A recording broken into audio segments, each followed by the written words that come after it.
Suara mo para nandun siya ruko ng lugar. إن في خلق السماوات والأرض واختلاف الليل والنهار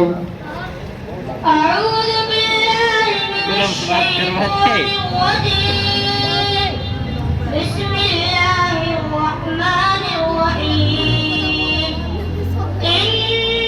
في خلق السماوات والأرض واختلاف الليل والنهار لآيات لأولي الألباب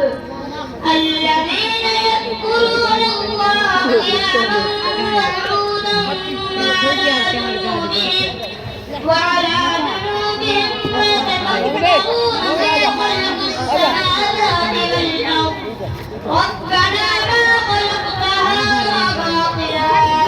سبحانك فقنا عذاب النار ربنا إنك من تدخل النار فقد أخزيته وما للظالمين من أنصار صدق الله العظيم.